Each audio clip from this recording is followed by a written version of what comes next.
الحمدللہ رب العالمین، الصلاۃ والسلام علیکہ یا رسول اللہ وعلی آلہ اصحابہ یا نور اللہ۔ سرکار بغداد حضور غوث پاک نعمت اللہ تعالیٰ علیہ کا نام مبارک عبدالقادر، آپ نعمت اللہ تعالیٰ علیہ کی کنیت ابو محمد اور القابات محی الدین، غوث الثقلین، غوث الاعظم وغیرہ ہیں۔ آپ نعمت اللہ تعالیٰ علیہ 470 ہجری بغداد شریف کے قریب قلبہ جیلان میں پیدا ہوئے اور 561 ہجری میں بغداد شریف میں وصال فرمائے۔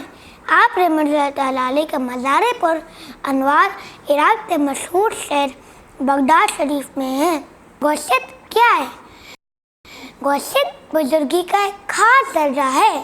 لفظ غوث کے معنی ہیں فریاد رس، یعنی فریاد کو پہنچنے والے، جو کہ حضرت شیخ عبدالقادر جیلانی رحمۃ اللہ تعالیٰ علیہ غریبوں، بے کسوں اور حاجت مندوں کے مددگار ہیں۔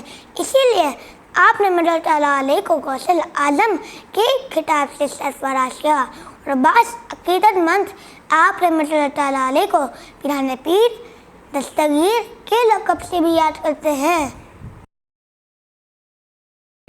آپ رحمۃ اللہ تعالیٰ علیہ اپنے والد ماجد کی نسبت سے حسنی سید ہیں، اور آپ رحمۃ اللہ تعالیٰ علیہ کی والدہ ماجدہ کی نسبت سے حسینی سید ہیں۔ اسی وجہ سے لوگ آپ رحمۃ اللہ تعالیٰ علیہ کے خاندان کو اشراف کا خاندان کہتے تھے۔